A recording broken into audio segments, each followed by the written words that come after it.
네, 오늘 말씀드릴 것은 이 글꼴 파일 저작권에 대한 내용입니다. 저작권위원회에 상담이 들어오는 사례들을 보면요, 글꼴, 서체에 대한 저작권 침해 사례가 가장 많다고 해요.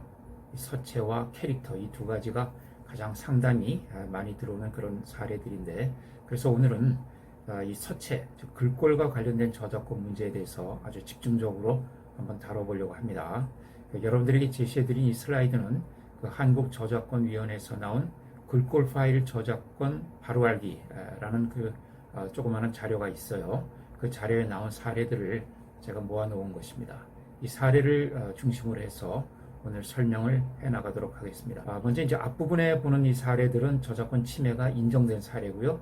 그다음 이제 뒷부분에 보면은 침해는 아니지만 이용 계약을 위반한 사례들. 그리고 마지막에 보는 것은 이제 침해가 되지 않는 사례, 이렇게 세 가지 카테고리로 나누어 놨습니다. 글꼴을 다른 사람의 허락 없이 다른 사람의 글꼴을 사용했을 때 그것이 이제 저작권 침해가 되는 경우가 있고요. 그 다음에 저작권 침해는 아니지만 이용 계약 위반이 되는 경우가 있습니다. 그 다음에 아무런 침해도 되지 않는 그런 경우가 있죠. 이용 계약 위반이 되게 되면은 그것은 이제 저작권 침해는 아니기 때문에 형사상 처벌은 받지 않습니다. 그러나 손해배상 책임은 져야 되죠. 물론 이제 저작권 침해가 되면은 그건 손해배상뿐만 아니라 형사 책임도 다 져야 되는 것이고요. 네. 먼저 구별해야 될 것이 있는데요. 이 글자체와 그 다음에 글꼴 파일은 이것은 구분을 해 주셔야 됩니다. 그러니까 글자체와 그 다음에 그 글자체를 컴퓨터 상에서 구현하는 이 글꼴 파일, 서체 파일이라고 하죠. 이 두 가지를 구별해 줘야 되는데, 기본적으로 우리 저작권법은 글자체는 보호하지 않습니다. 그러니까 글자체는 보호하지 않아요. 이 글자체도 보호해 줘야 된다는 그런 논의가 과거에 많이 있었습니다. 그래서 어떤 국제 조약도 비엔나 조약이라고 해서 이 글자체를 보호하는 그런 조약이 성립되기도 했는데요. 그런데 이 조약에 가입한 나라들이 그것을 국내법으로 이렇게 비준을 하지 않고 있습니다. 그래서 세계적으로 이 글자체를 보호하고 있는 나라는 없다. 이렇게 이해를 하시면 되고요. 다만 글자체는 보호하지 않지만 그 글자체를 컴퓨터상에서 구현하는 글꼴 파일을 컴퓨터 프로그램 저작물로 보호하고 있다 하는 점을 알아두시면 됩니다. 그런데 이제 오늘날은 대부분의 글자체가 컴퓨터에서 다 구현이 되죠. 그러다 보니까 사실상 글자체 자체는 보호하지 않지만은 이 글꼴 파일의 형태로 실질적으로는 다 보호가 되고 있다 하는 점을 알아두시면 될 것 같습니다. 이 글자체와 관련돼서 이제 문제가 되는 경우들이 상당히 많고, 또 실제 현실 생활에서 자영업을 하시는 분들, 또 회사, 또는 심지어 학교 이런 곳에서 이 서체 프로그램, 이 글꼴 파일에 대해서 저작권을 갖고 있는 그런 회사들로부터 경고장을 받는 경우가 굉장히 많이 있어요. 가장 많은 사례 중에 하나입니다. 그런데 이제 이 서체 프로그램과 관련된 이 저작권 침해는 유형별로 이제 침해가 되는 경우도 있고, 또 침해는 아니지만 이용계약 위반이 되는 경우도 있고, 아무런 침해의 책임이 생기지 않는 그런 경우들도 있습니다. 그래서 이것을 유형별로 잘 알아두실 필요가 있는데요. 먼저 그 첫 번째 사례입니다. 자, A는 인터넷 카페나 블로그에서 그 글꼴 파일을 검색해서 내려받아서 설치했다. 이용을 제한하는 표시를 전혀 확인할 수 없었는데 이것이 저작권 침해 책임이 발생하는가? 자, 이렇게 어떤 글꼴 파일을 허락 없이 내려받으면 그것은 저작권 침해가 될 확률이 굉장히 높습니다. 인터넷에 올라와 있다는 것은 이것은 마음대로 쓰라는 얘기 아니냐? 이렇게 이제 생각할 수도 있는데 그렇지 않습니다. 그리고 이 저작권이라는 것은 이 저작물이 창작과 동시에 발생을 하거든요. 그리고 어떤 등록이라든가 이런 절차의 이행이 필요 없이, 그러니까 창작과 동시에 발생을 하니까 인터넷에 올라 있는 서체 파일, 이것은 이미 창작이 된 것이죠. 그러니까 이미 저작권이 발생을 하고 있다. 그리고 인터넷에 올라 있다는 것이 마음대로 써도 된다, 이런 의미는 아니라는 겁니다. 자, 이것은 이제 거의 우리나라 법원뿐만 아니라 외국에서도 아주 확립된 그런 판례 이론이라고 볼 수가 있습니다. 과거에 보면 이제 그 인터넷에 올려 있는 그 사진이라든가 이미지라든가 또는 텍스트라든가 또는 컴퓨터 프로그램이라든가 이런 것은 다 마음대로 사용하라고 올려놓은 거 아니냐, 이런 논의가 있었습니다. 그런데 지금은 인터넷에 올려 있다는 것은 보고 감상하라는 의미이지 그것을 마음대로 사용하라는 의미는 아니다 하는 것이 어느 정도 이렇게 확립이 되어 있다, 이렇게 볼 수가 있습니다. 그래서 비록 인터넷 그 카페라든가 블로그에 폰트 파일을 함부로 이용하지 말아라 이런 표시가 없는 경우에도 그것을 허락 없이 내려받아서 설치를 하게 되면은, 내려받았다는 것은 이제 다운로드 했다는 것이죠. 그것은 이제 내 컴퓨터에 그것을 복제했다는 것이 됩니다. 그래서 그것은 이제 복제권 침해가 될 수 있다 하는 점을 알아두셔야 되고요. 자, 그 다음에 두 번째 사례입니다. 디자인 회사 A의 직원인 B는 특정 글꼴을 디자인 작업에서 사용하고자 하였으나 A 회사에서 해당 글꼴 파일을 보유하고 있지 않았다. 그래서 인터넷에서 불법 공유되고 있는 해당 글꼴 파일을 무단으로 내려받아 설치했다. 이런 경우 B 직원뿐만 아니라 A 회사에도 책임이 발생하는가? 자, 이것은 이제 어떤 회사의 직원이 허락을 받지 않고 어떤 글꼴 파일을 작업을 위해서 무단으로 자기 컴퓨터에 갖다가 내려받아서 설치를 한 것이죠. 그러면 이제 그 직원이 개인적으로 책임을 지는 것은 당연한데, 그와 별도로 회사도 책임을 지느냐 하는 문제입니다. 근데 여기 대해서 우리 저작권법에는 회사도 책임을 지는 그런 규정을 두고 있습니다. 이른바 이제 이것을 양벌 규정이라고 하거든요. 그래서 회사의 직원이 업무상 업무를 하면서 저작권을 침해했을 경우에는 회사도 책임을 지는 이제 그런 규정을 두고 있습니다. 다만 회사가 그 직원의 저작권 침해 행위를 방지하기 위해서 상당한 주의를 했고 또 감독을 게을리하지 않았다면은 그런 경우에는 직원은 처벌되더라도 회사는 처벌을 면할 수가 있습니다. 그래서 여러분들이 뭐 회사를 경영하신다거나 어떤 자영업을 경영하면서 그 개발 직원이라든가 뭐 어떤 디자인 직원 이런 직원들을 채용하는 경우가 있지 않겠습니까? 그러면 이제 그 직원들에 대해서는 항상 이 저작권 침해를 하지 않도록 이렇게 수시로 교육을 하고 또 그런 교육을 했다는 자료를 좀 남겨놓을 필요가 있습니다. 그래서 나중에 그 직원이 또 부지불식간에 자기도 모르게 어떤 이제 글꼴 파일 같은 걸 내려받는 경우가 있거든요.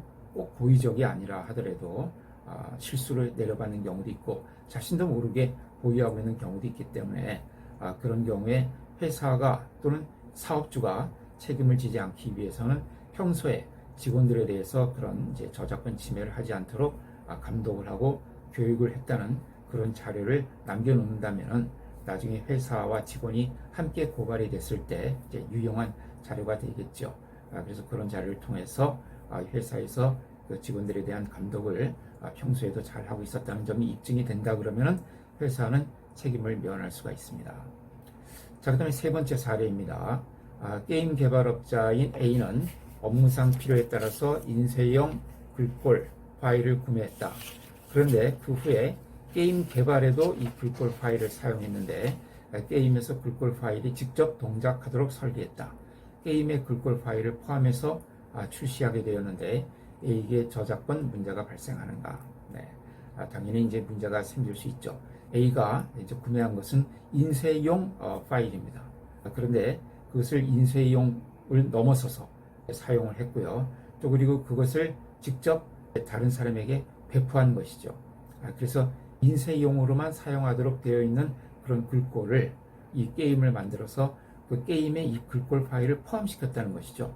포함시켰다면은 그 게임이 CD 형태로 되어 있든 아니면 온라인으로 배포하는 게임이든 어쨌든 그것을 내 서버에 내 컴퓨터에 저장을 한 후에 CD로 만들든 인터넷에 올리든 했겠죠. 그러면 이것을 저장할 때 복제권 침해가 되는 것이고요. 그것을 CD로 배포하게 되면은 그것은 이제 배포권 침해가 되고 또 온라인으로 전송을 하게 되면 전송권 침해가 되겠죠. 이렇게 자기가 구매한 용도는 인쇄용으로 구매를 했는데 그것을 그 인쇄용을 넘어서서 어떤 게임에 포함시켜서 출시를 했다고 하면은 그것이 CD 형태로 출시를 했든 아니면 온라인 형태로 출시를 했든 복제권 침해와 그 다음에 배포권 또는 전송권 침해가 될 수 있다 하는 점을 알아두시면 되겠습니다. 자, 그 다음에 네 번째 사례입니다. A는 외주 제작 업체 B에 설계를 의뢰하였다. B에서 보내준 CAD 설계도를 확인하려고 하는데 글꼴 파일이 없어서 글자가 제대로 표시되지 않았다. A는 단순히 설계도를 확인할 목적으로 글꼴 파일을 인터넷에서 내려받아 설치하려고 하는데 저작권 침해가 되느냐? 네, 이것도 저작권 침해가 됩니다. 그러니까 목적이 중요한 것이 아닙니다. CAD 파일을 하나 받았는데 그 파일을 읽기 위해서는 이제 이 폰트 프로그램이 필요한데 그것이 없어서 내가 다른 목적이 아니라 그 설계도만 확인할 목적으로 이 글꼴 파일을 내려받는 것은 괜찮지 않느냐 이렇게 생각할 수 있는데 그것도 저작권 침해가 됩니다. 다시 말하면 저작권 침해냐 아니냐 할 때는 목적을 보지 않습니다. 다만 이제 어떤 경우에는 영리 목적이냐 비영리 목적이냐 그러니까 이런 경우에는 이제 그 법에 규정이 되어 있거든요. 그런 법에 별도로 규정이 없는 한 목적을 가리지 않는다. 그래서 설사 단순히 설계도를 확인할 목적으로 글꼴 파일을 내려받는다 하더라도 허락 없이 글꼴 파일을 내려받게 되면 복제권 침해가 된다고 봐야 됩니다. 자, 그 다음에 5번째 사례입니다. A는 인터넷 카페, 블로그 등에서 글꼴 파일을 내려받거나 다른 사람과 글꼴 파일을 공유하는 것이 저작권법을 위반하는 행위인지 전혀 몰랐다. 그런데도 저작권 침해 책임을 져야 되느냐?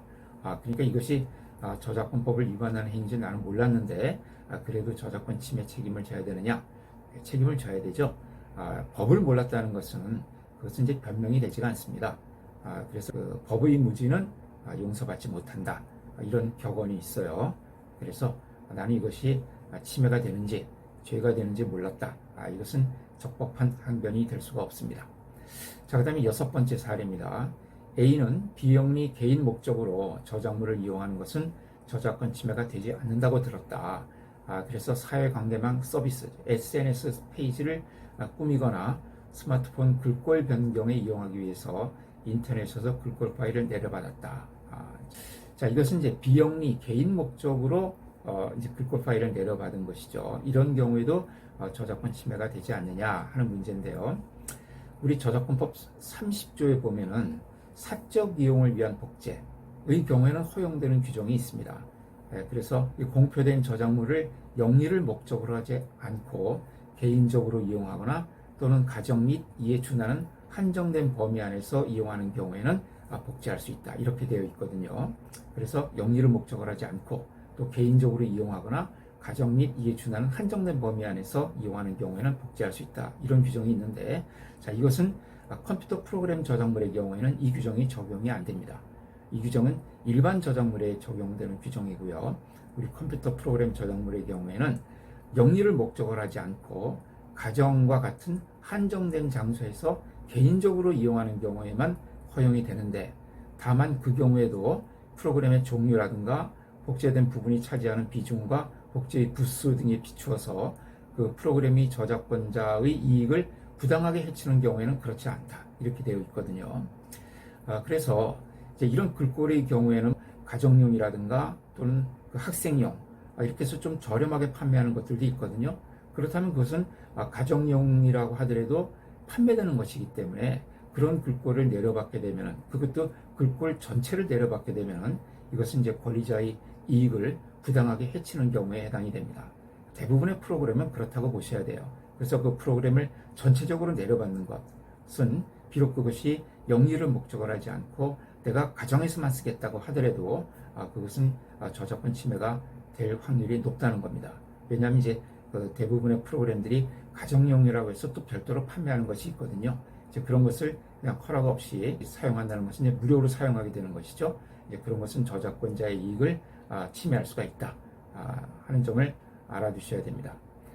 자, 그 다음에 7번째 사례입니다. A는 인쇄용으로만 사용 가능한 글꼴 파일을 구매를 했는데 인쇄용 이외의 기업 상징이나 상표 이미지, 광고 영상 등의 용도로도 글꼴 파일을 사용했다. 자, 어떤 책임이 발생하느냐 하는 문제인데, 자, 이 부분에 대해서는 조금 끊었다가 다음 영상에서 다시 말씀을 드리도록 하겠습니다.